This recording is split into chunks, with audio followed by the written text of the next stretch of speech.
The following is a presentation of TFNN.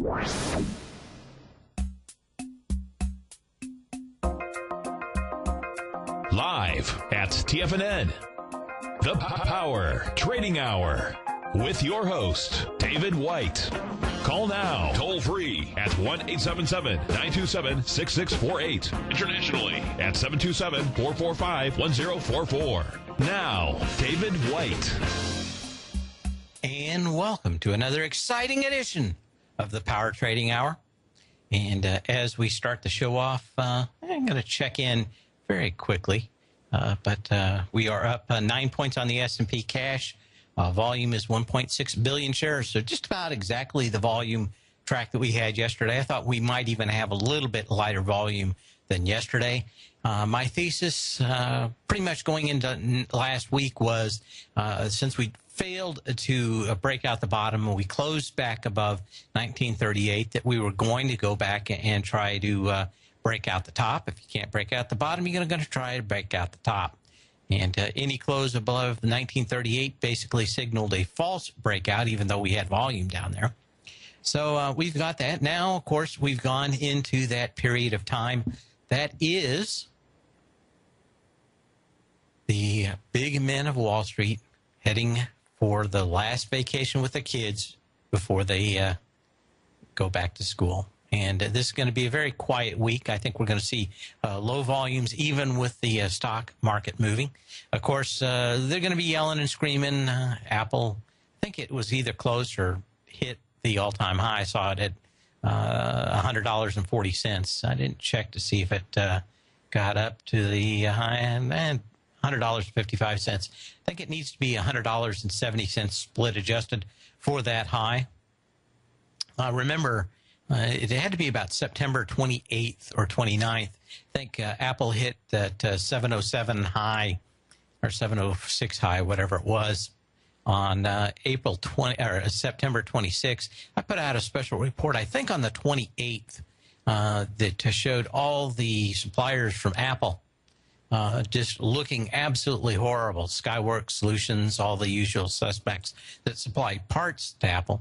And, of course, it promptly fell from $700 down to $390, maybe $386, I forget what it was, before the 7-to-1 split.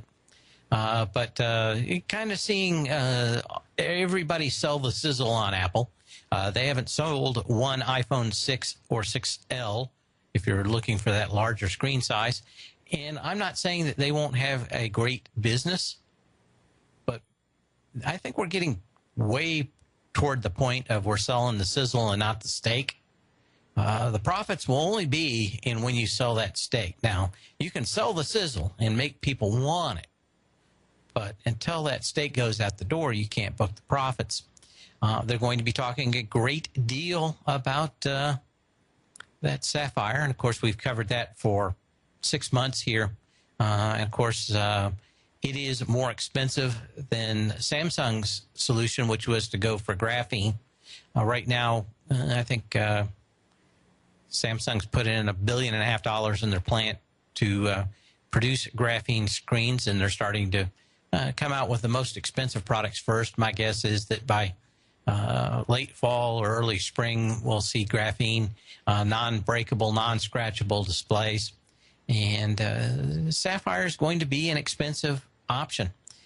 When I bought my first flash watch as a sign of making it, I remember that the crystal broke, and it was around $350, $400. And come to find out, it wasn't made out of just crystal glass. It was made out of sapphire. And incredibly durable, incredibly scratch resistant, and a lot of great things.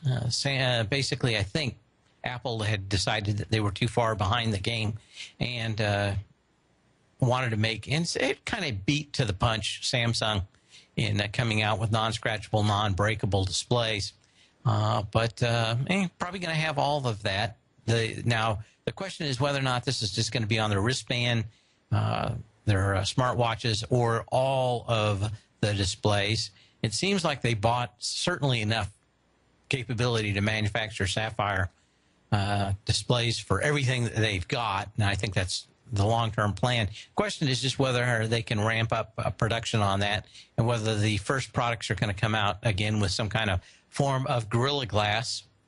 Gorilla Glass, for those people that don't know, is basically regular glass, and they vaporize, I think, aluminum ions, aluminum atoms, and fire it in, and there's enough extra room in the molecular structure of glass to basically get about maybe 10 atoms deep into the surface, and it can make it basically fills in the gaps and makes it last even stronger. Not totally unbreakable, but it takes about 3 times the effort to break it than a non-Gorilla Glass. Of course, we're going now to sapphire, which is close to a structure like a diamond is.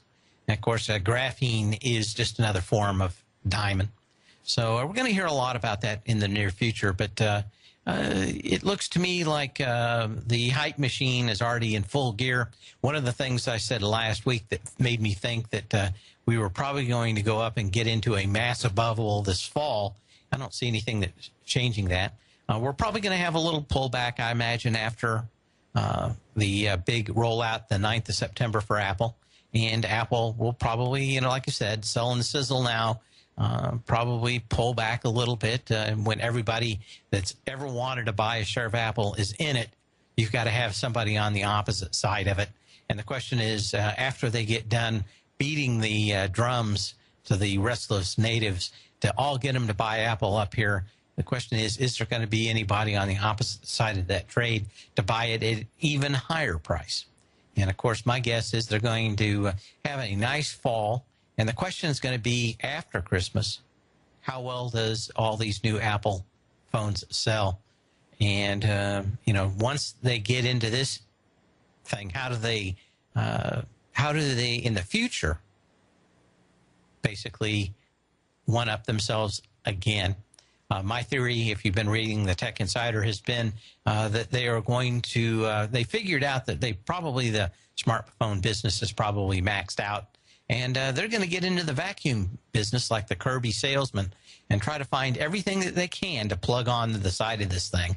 And it's going to be headphones and wristwatches and who knows what else. But it certainly looks like the year of the attachment is coming up for Apple.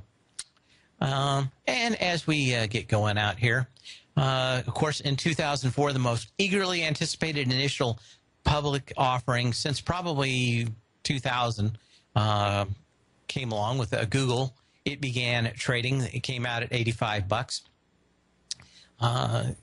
The kind of interesting is that Google saw the just huge amounts of money Wall Street wanted to take them public, and decided that they weren't going to have anything to do with it. Organized a Dutch auction. If I was king, if I was president, I'd probably make all IPOs a Dutch auction, and we'd probably actually get a more fair IPO out here. But it would be tough, especially for these stinky stocks to ever get any cash. And, of course, that would cut into the street's profit. And just remember, a lot of these IPOs are not worth the paper that you are getting it printed on. And we've seen so many of these IPOs come back down. And that gives us finally the opportunity to get into them. But we're going to have a great deal of patience over the last couple of years waiting for these stocks to come back. I actually bought one, and we'll be looking at it. Oh, the iRing. The Isle of Lucy. The Isle of Lucy. Okay. Anyway, it's just interesting. But if it were me, all IPOs would be a Dutch auction, and we'd get done with people getting stuck with IPOs. If you'd been around probably in 2000, buying an IPO generally included some form of horse trading, or if you wanted a good tech IPO, you had to take maybe a couple of horrible IPOs in some other sector that you knew were dead, and promise not to sell them. And, of course, by the time 2000 came around, I just lied. And, of course, eventually they cut me off. But there was no way to get into a lot of those IPOs. You just had to buy them on the day that they came out. But I suspect what Google saw is exactly what Alibaba is seeing today. And that is all these guys lining up at the pig trough trying to get their cut from Wall Street. But I think Alibaba is probably going to come the 15th to the 30th of September if they get their financial house in order, which even one of the companies they were trying to buy basically said that their books were cooked. Saw that last week. But we shall, and I do, digress. We were talking about cargo cults yesterday, and you probably can't see this image. It's rather blurry. But we were talking about Apple hitting this high. I kind of was anticipating it in the next few days. Didn't know if it would happen today, and it looks like it will.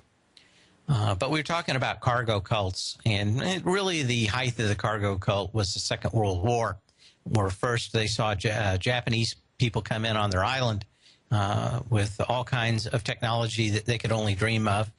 These people had never seen an airplane fly over, never seen a car run, never seen anything like it. And these planes and ships just showed up, and just huge amounts of food and goods came out. And, of course, the natives kind of thought probably about like a caveman. Well, it's fire. Well, that's magic. And I forgot to tell you the end of the story, and that's after we left these islands. And you may not be able to see it real well, but if you Google cargo cults and some images, you'll see what happened after everybody left. Of course, they didn't understand that people were manufacturing these things. They thought airplanes were sent from the gods and just dumped things on their island. And, of course, everybody left. And all these people who thought that this stuff was just magical started building bamboo airplanes, bamboo aerials for radios, bamboo control towers, thinking that if they built all this stuff, and it wasn't just on one island. It happened after island after island after island, which probably gives you a good indication of people that maybe are not really sophisticated, don't understand it, don't understand how maybe I'm putting this allegory into how a company runs, don't really understand how a company makes its money. And you wonder if these people are not just going to be building bamboo airplanes and control towers and aerials long after some of these companies have hit their highs, only to find out that the planes don't come anymore. Anyway, just a thought. But cargo, I mentioned it, and I think about the same time a lot of other people started calling Apple a cargo cult.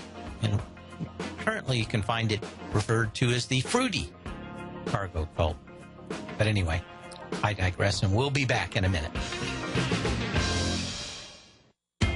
TFNN is excited about our new software charting program, The Art of Timing the Trade Charts. In collaboration with Tom O'Brien and using his best-selling book, The Art of Timing the Trade, Your Ultimate Trading Mastery System, DavidWhite has programmed an outstanding piece of software that will complement any trader's methodology. Using this first-of-its-kind program, The Art of Timing the Trade Charts allows you to scan thousands of stocks for Fibonacci formation setups, including Gartley's, ABC's, butterflies, and much more. The Art of Timing the Trade Charts is designed to help you when scouring the markets for stocks just beginning to form the trading patterns that many investors spend days, weeks, or even months searching to find. And right now, we're offering licenses available at only $79 a month. We are so confident that you're going to love this new charting software that will even give you a 30-day unconditional money-back guarantee. Don't miss out on this incredible new piece of software. Get your copy of The Art of Timing the Trade Charts today by visiting TFNN.com. We've just launched one of our best Tiger Dollar sales ever. Right now, you can get a 40% bonus on any Tiger Dollar purchase through Sunday, August 24th. That's right, a 40% bonus. If you're a current subscriber, then this might be the easiest 40% you can make all year. And if you're thinking about subscribing, then get your Tiger Dollars now with a 40% bonus. They never expire and can be used for any TFNN product or service. For all the details, visit TFNN.com and lock in your 40% Tiger Dollar bonus today. Andy Heck's powerful weekly newsletter, the Technomental Commodity Report, has delivered multiple triple-digit winning trades in recent months. And right now's the perfect time to get a full month-long trial to Andy's newsletter with no obligation to pay anything. Andy publishes his weekly newsletter every Thursday morning, where he breaks down the commodity market and provides his subscribers with specific trading recommendations based on his trading methodology. By signing up for a free trial to the Technomental Commodity Report, you'll get a full 30 days to try out this powerful newsletter service and see for yourself the types of trades Andy has recommended for his subscribers. When you sign up for a 30-day free trial, you're under no obligation to pay anything. And should you decide to continue, you'll lock in the low rate of only $59 a month. Sign up right now for the Technomental Commodity Report and make sure you're ready to catch the next big trade in commodities. For more information and to get started today, visit the front page of TFNN.com. You've always taken the long view when it comes to investing, but what if there's an opportunity right under your nose? What if you could be more responsive to market trends to seek to boost your portfolio performance right now while seeking to reduce your overall risk? At Direction Funds, we connect investors with alternative strategies that seek to maximize their returns. Smart investors deserve smart alternatives. Find yours at directionfunds.com. An investor should consider the investment objectives, risk charges, and expenses of Direction Funds carefully before investing. The prospectus and summary prospectus contain this and other information about Direction Funds. To obtain a prospectus or summary prospectus, please contact the Direction Funds at 800-851-0511. The prospectus or summary prospectus should be read carefully before investing. Investing in index funds may be more volatile than investing in broadly diversified funds. Distributed by Rafferty Capital Markets, LLC. Many of our new listeners have heard about the Tiger's Den, but wondered, what exactly is it? The Tiger's Den is a lively community where professional traders and investors can meet, exchange ideas and information in a comfortable, moderated atmosphere. Hear all of your favorite TFNN shows, plus see all the charts as they happen live during those shows, and have access to all those charts. You can test drive the Tiger's Den absolutely free for 30 days. It will greatly enrich your knowledge of these markets. Details on the Tiger's Den are on the front page of TFNN.com. Dave takes your phone calls now. Toll free at 1-877-927-6648. Internationally at 727-445-1044. And what a day a difference makes. The difference a day makes. I'm going to mix some metaphors here in this segment.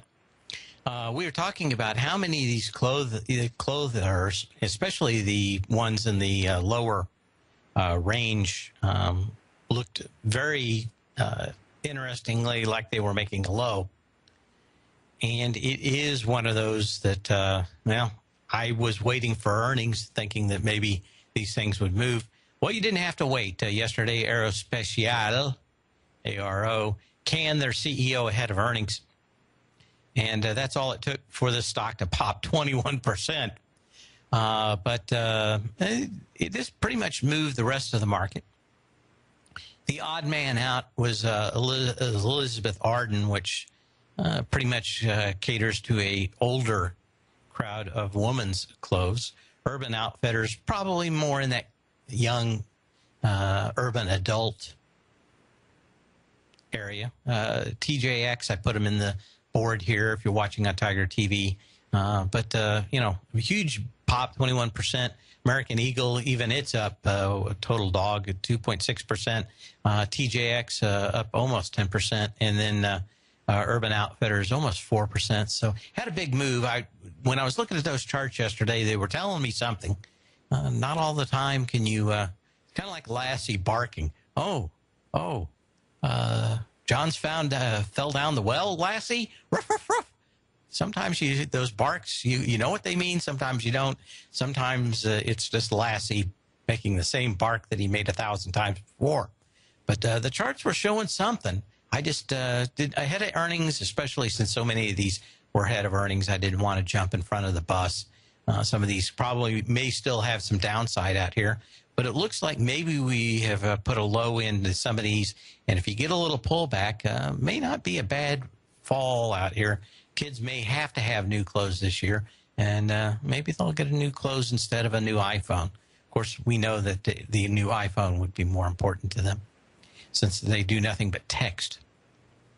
But good day out here, and maybe a good review is to go through the charts yesterday. But I think I was maybe prescient by seeing all those charts yesterday that looked good. Other sector, of course, we had new housing starts out this morning, and they gave everything in the housing sector a boost. I just went through the top movers out here in my housing sector, but Ryland up 4.5%, Lennar up 3.5%, KBH Homes up 3%, USG 3%, DH Horton 3%. And I think this had a lot to do with the way the calendar fell along with the bad winter that we had a bunch in here. So I think it's probably a little optimistic for what we saw today, and they'll probably go back to normal. I think they're good, but I think you ended up with probably twice the move you probably could expect long term. So we're probably going to see a little bit of a pullback in these houses, and it looks like the Fed is still rather active out there in making sure that we purchase new houses, whether we need them or not. Probably the one that was most interesting to me is that Mohawk Industry moved, and of course that's Buffett's big carpet play for the housing out here. He owns so much of it, but an interesting play nonetheless. Star Bulk Carriers announced today that it was going to buy a bunch of ships from Excel Marine Carriers. It's going to require 34 vessels at aggregate of 30 million shares of common stock and 300 million in cash. Star Bulk Carrier up about 4%, and not a bad deal. And I know a lot of people like to play the bulk shipping business. There's a lot more to know about it, and I figured with a day where it's fairly quiet, a lot of people on vacation, this is a good time for us to maybe dig a little deeper into a sector and learn just a little bit more about it. And I don't think I'm going to have enough to finish it in this segment, but we're going to, when we come back, we're going to talk about what these bulk carriers can tell us, not just about themselves, but about the different sectors that these guys are in. They buy different kinds of ships, and it tells a lot about what they can actually ship from company to company. So if we're going to go and dive rather deep into these dry bulk shipper companies, and they have different size vessels, the Cape size, the Karma Max size, the Panamax size, the Handy Max size. We'll talk about what these are, how they affect the dry bulk shippers, and what to look at in the near future, and how to figure out what's moving, and maybe for a commodity play. I know Andy's up here tonight. Maybe he's listening. We'll be back in just a minute.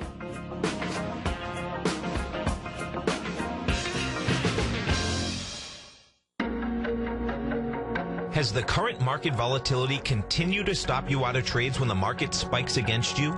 Now is the perfect time to open up an account with Nadex. Nadex, the North American Derivatives Exchange, is a brand new, completely regulated Chicago-based exchange, and unlike most other exchanges, Nadex allows you to trade directly through them with direct market access when using their completely free trading platform, which also features real-time charts and full customization capability. One of the advantages of trading with Nadex in volatile markets is that your risk is always capped, and you have the ability of keeping your trades open even when the market spikes against you. Nadex is completely brand new with a line of unique trading products that are unavailable anywhere else. See how it works at nadex.com. That's NADEX.com. Or click on the Nadex banner on the front page of TFNN.com. Futures and options trading involves risk and may not be appropriate for all investors.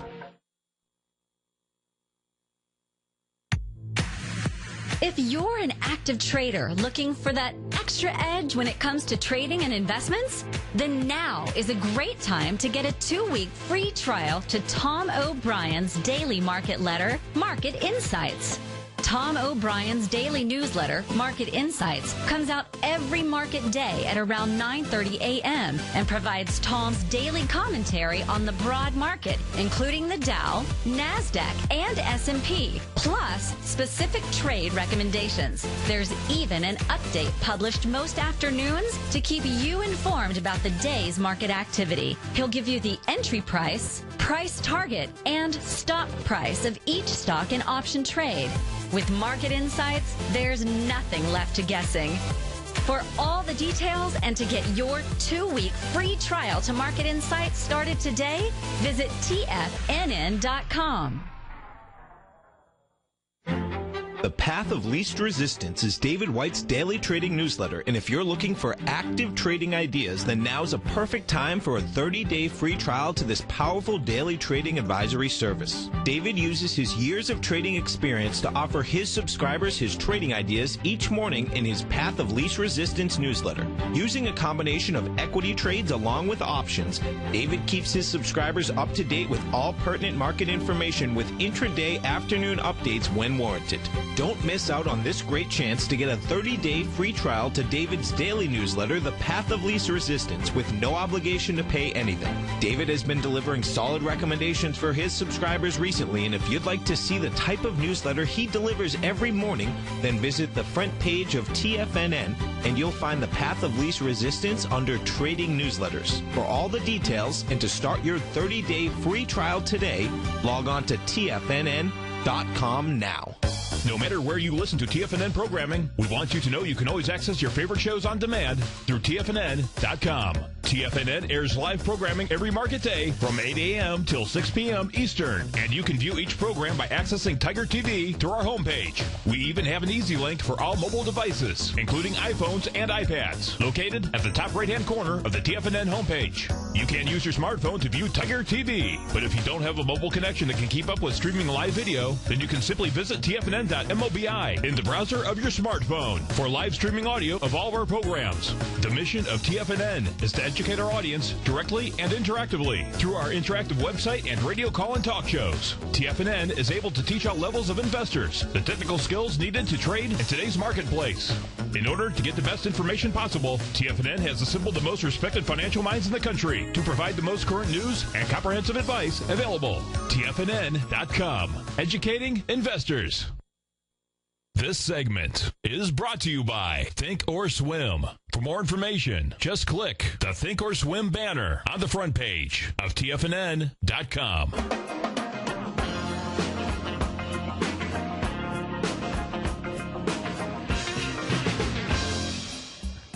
Anyway, as we come back, we were talking about dry bulk shippers. I wanted to just talk a little bit about these before we start looking at some of the stocks that are moving out here today. Especially when we think about commodities, what can you learn about it? What can you learn about dry bulk shippers? And especially on a big move like this for the dry bulk shipping industry, where basically they buy a lot of capacity off somebody. You can find out a lot about it. There's a couple of sites. If you want the links to any of these, email me at path@tfnn.com. That's PATH at TFNN.com. In fact, I probably ought to pop my email up. I'll do it right there. There are Handy and Handy Max, which are the traditional workhorses of the dry bulk market. They can go into most any of these ports in a decent sized, even third world port at 60,000 deadweight tons. Panamax, those are the ones that are just small enough to get through the Panama Canal. But it is going to change slightly. The locks have been sent to Panama for the bigger ships. Not exactly sure just how much bigger they can get. But those are probably not going to be open until 2016. So I think you've got a couple of good years. And it's been delayed by a year and a half already, so maybe there won't be another delay in getting the upgraded Panama Canal coming out. But these Panama Max things have to fit through the Panama Canal. And, of course, there's Cape size. That means they have to go around the Cape of Good Hope, or what's the other one? Both of them are pretty horrible. So those ships have to be built rather strong and have a lot of redundancy in them. And just about every one of the crude ships have to do that because, of course, they're so large. They also have to be able to handle rather huge waves. These only go into deep water terminals, but they will carry dry bulk, especially iron. They'll go to these Cape-sized ones, and coal, although coal is getting smaller. So when you look at these, you got to look at them. And, of course, if you're talking about crude tankers, there's several sizes of those, an Aframax, a Suezmax that can get through the Suez Canal, what they call the very large crude carriers, and then the ultra-large crude carriers. But we're talking of dry here today instead of wet. But there's, if you want any links, there's some pretty good charts out here that show the dead weight tons and the size. You know, if you're looking at some of these dry bulk carriers, you probably ought to know what size ships that these guys deal in, because it'll be different on what they can actually carry in those various ships and whether it's even economical to do it. This actually sets up a great deal of issues with whether you can ship iron or coal or anything else, especially to the less well-developed countries that don't have a lot of coal or iron themselves, like Japan, and whether you're shipping that iron ore to China or somebody else like that. Another thing, it's on Dry Ships Incorporated website too, is they have the price. Of course, the Baltic Dry Index, which is a kind of an overall idea of how much money these things are getting. And, of course, if it's going up, you can pretty much assume demand is going up for those commodities. But at the same time, they've got a price out here split apart. And so you can look even a little bit deeper and see the Cape Index, the Panamax Index, and the Supramax Index, and get a good idea of whether or not it's all or just a portion of those ships.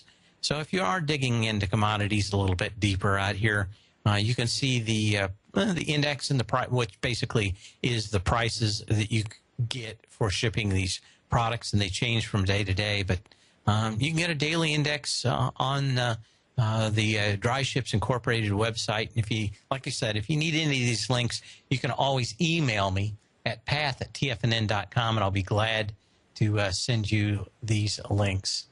And I just thought it was very interesting, especially when a day and a morning that I had an opportunity to dig a little deeper in there. And just thinking of Andy, because we talked about this. I think I talked to Andy about this 4 months ago, that I was going to start working on a model out here to see if I could glean anything from the different things that will be in these different size ships. And especially when you can break it down. Hopefully those people that are interested in commodities may be able to use this too. It is a mad market, and it's getting madder out here. Did Apple hit its high? Can everybody put on their... No, we're still 12 cents short from Apple hitting its high, $1,000 and $100.50.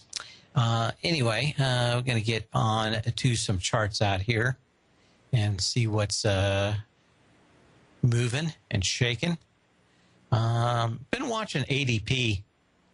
A lot of these stocks have at least pushed back up after the pullback from the last couple of weeks, and are back up at the top, but of course, fairly light volume.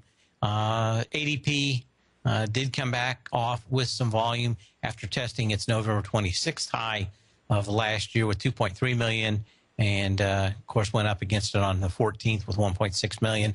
Pulled back a little bit, volume picked up, but of course we've got 2 or 3 days back up here. I suspect we're probably very close to where this market's probably going to trade sideways, maybe for the last week of September. And I think probably all the brouhaha, over Apple and Samsung and the new products and the start of September may get enough juice into the market to get fired up. Of course, we've got the Alibaba IPO also happening. But there's a number of stocks out here that are showing some signs of stress at these highs.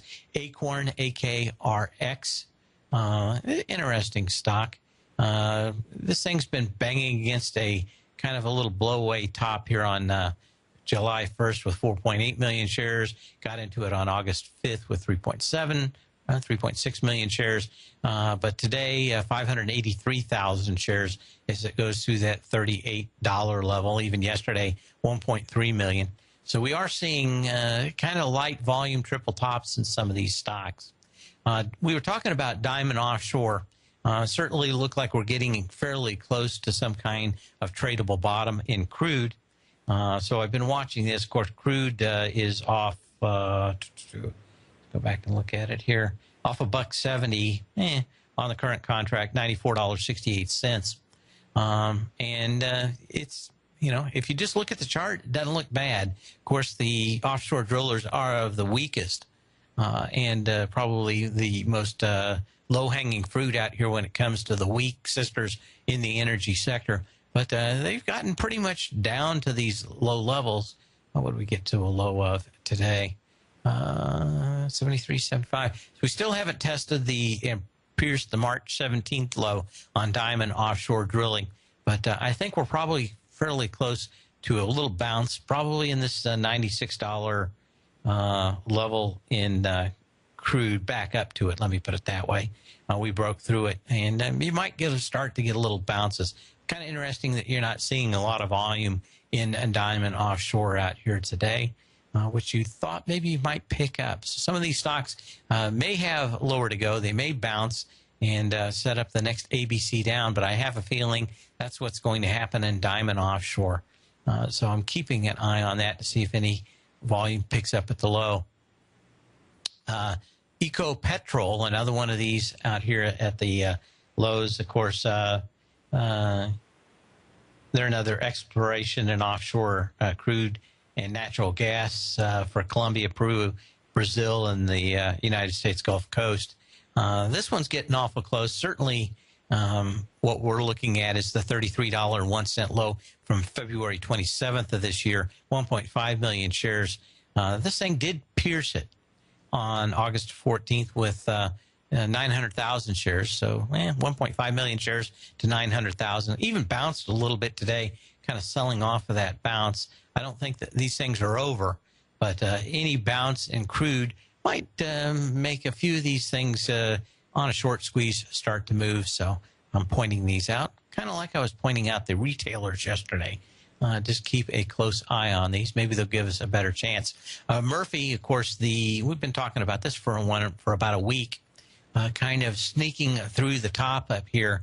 The discount convenience store gas stations of America, MUSA, June 9th, $52.73, 500,000 shares. Of course, we have, you got, what did you get? You got 336,000 on the 8th.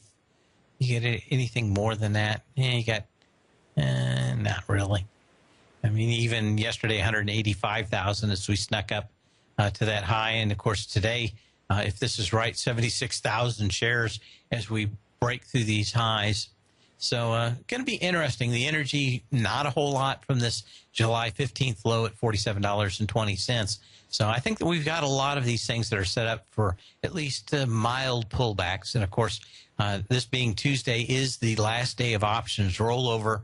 And normally a ton of options are put out during this week to set up the fall trading season, pretty much into Black Friday and Thanksgiving. People are buying and selling puts on the positions. So you kind of have to keep an eye out on that. So would not be surprised to see a little bit of a pullback in the markets tomorrow after this option rollovers out. And I think you can probably see why at least a few of these stocks. Some of these in the tech sector, not as strong as you would think. But certainly the June 30th high for Palo Alto Networks has been kind of the darling of one of the tech IPOs that didn't have all the pomp and circumstance of a Facebook or some of these other stocks that tend to be talked about a great deal on the cable financial infotainment shows. But the June 30th high, $85.78, got into it with 1.9 million shares, so about a million shares light. Yesterday, 1.5 million, or 2 days ago, 1.2 million yesterday, and 800,000 today as it's breaking these highs. So I think we probably have a good case that some of these stocks have hit the highs and are more ready for a trading range than anything else.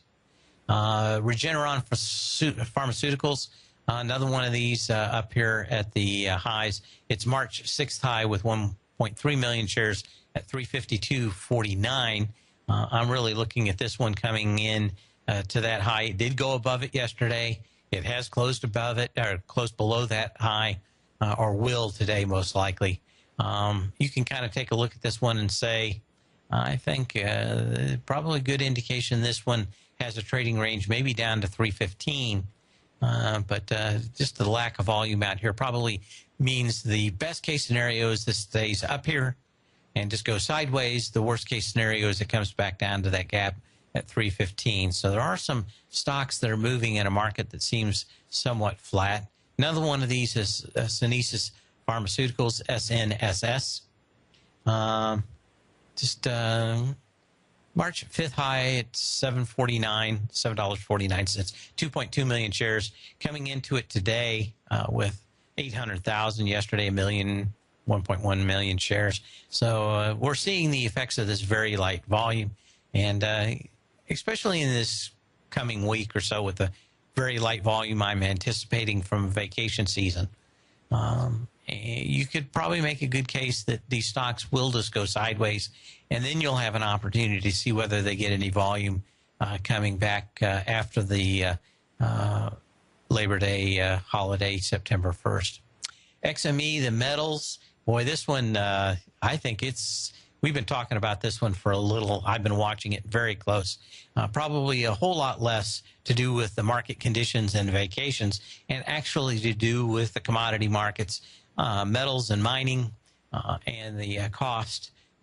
These gold stocks, metals and mining especially, use a lot of energy, and should, with the lower crude prices, should just be rocketing up. Had a little better volume yesterday as we got to the high.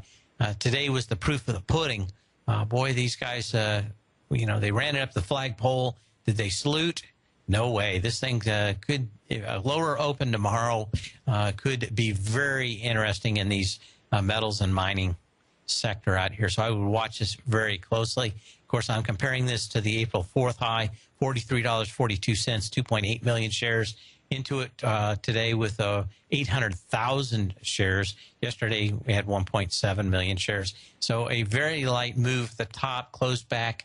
We get a little candle like this out here today and a lower open tomorrow. You really have to start looking at it. We're probably not going to have a chance to fiddle with this, but Yahoo at the top of its kind of trading range from about 33 bucks to 38. And we'll look at this when we come back. But not a lot of good news in Yahoo other than everybody anticipating that Alibaba IPO. We'll be back in a minute.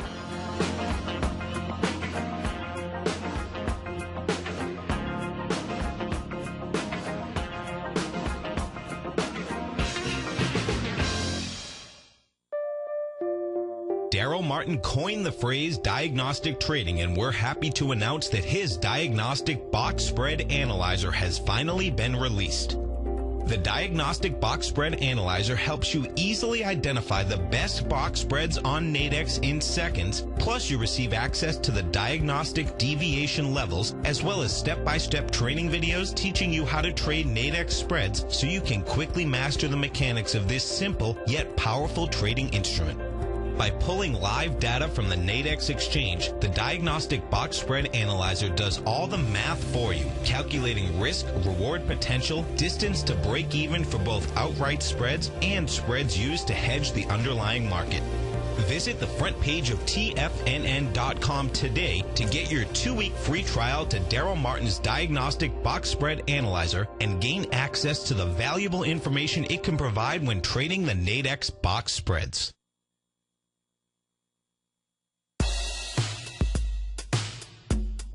Tom O'Brien's weekly gold letter, The Gold Report, gives complete and concise coverage of the entire gold market.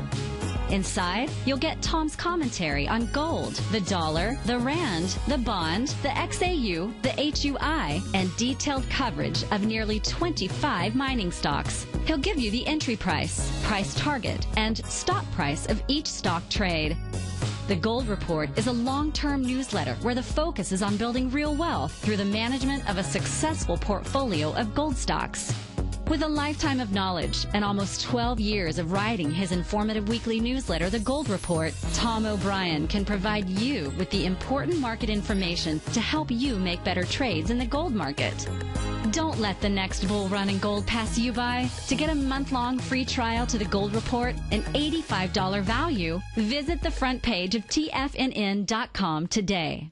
DavidWhite's newsletter, The Technology Insider, is focused like a laser on finding the next big things in technology. If you had invested only $10,000 in Microsoft in 1986, you'd have been a millionaire by 2000. Disruptive technology like Microsoft's is the key to these massive long-term profits, and the Tech Insider is the vehicle from TFNN to capitalize on these opportunities. This is the go-to newsletter that identifies, monitors, and profits on mostly little-known cutting-edge companies with great long-term prospects. David's experience is as an inventor of Emmy-winning animation products for TV and Hollywood that propelled a company public. Match that with 14 years as a full-time trader, and he's uniquely qualified to guide you through the light-speed world of ever-evolving high-tech. If you're ready to ride the next big technology bull market for less than $40 per month, log on to TFNN.com and get your 2-week free trial to the Technology Insider. Get in on the ground floor of the next big thing today.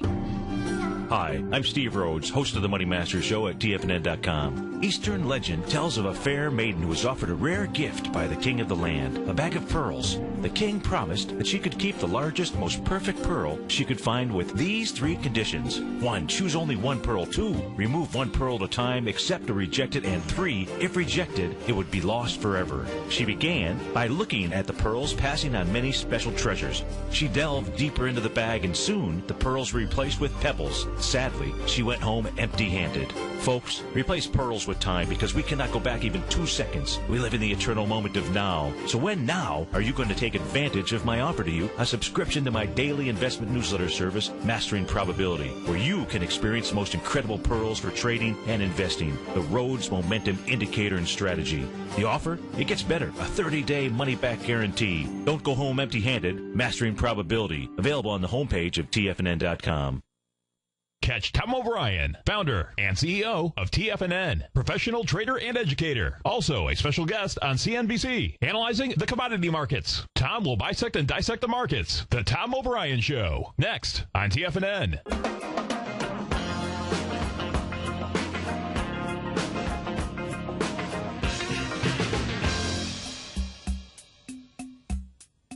Interesting move out in some of these stocks. Of course, Home Depot really kind of set off the move. Of course, the housing report helped too. But a blowout quarter for Home Depot. This is what you want in high volume, even in the middle of the summer. You wanted 10, 12 million shares. You're going to get that and more. You got 13 million already. But this thing had been in a trading range. But this is pretty much what you look for. Of course, the volume hadn't been real great up at these highs the last few days, but you knew earnings was coming. So a lot of these stocks are set up like this. If they do have pretty good earnings, I think there was a decent short interest in Home Depot, and I think part of the huge move today is running some of those shorts, and why it's kind of difficult to be short the market in these last 2 weeks of August. But I digress. But just wanted to bring that up. There are some of these other stocks in the semi sector that I'm watching kind of closely. FFIV, which is F5 Networks out here, been bouncing along this $116, $117 range.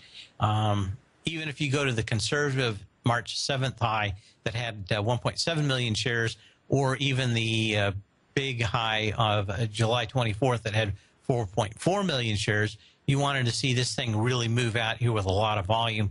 You got about 1 million shares today. So the question is if it even can get to that long-term high. this has had a gap. That gap goes way back, and I don't think that let's see, $117.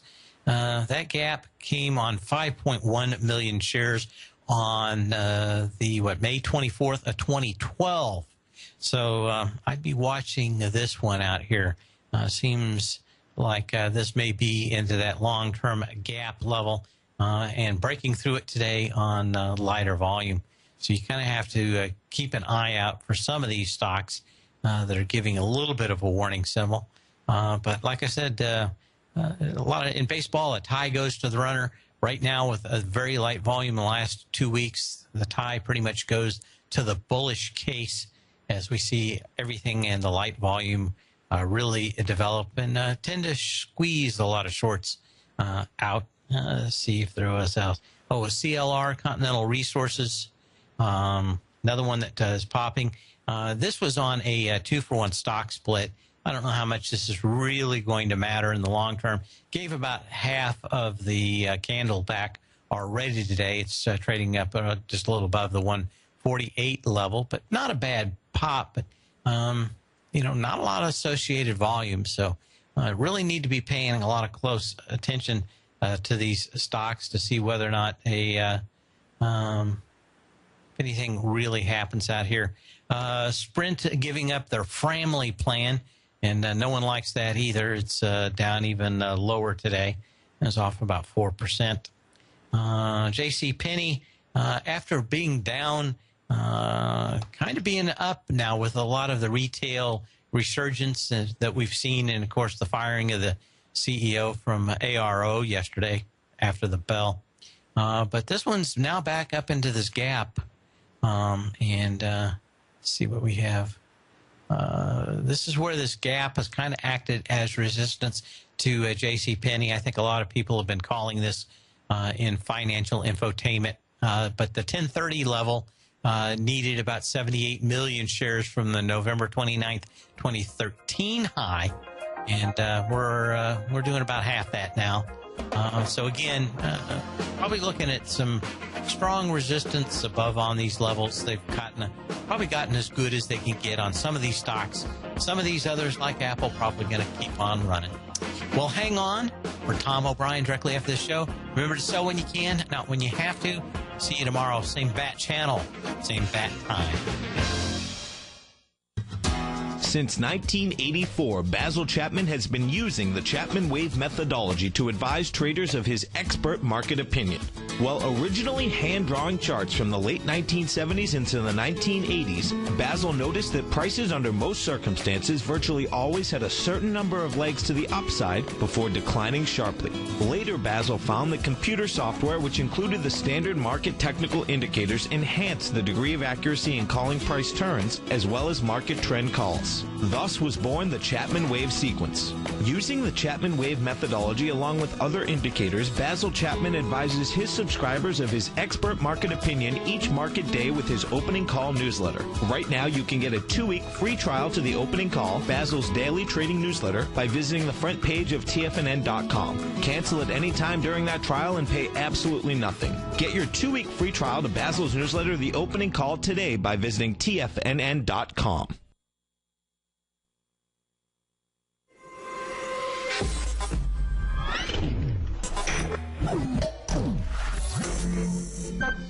You're watching Tiger TV.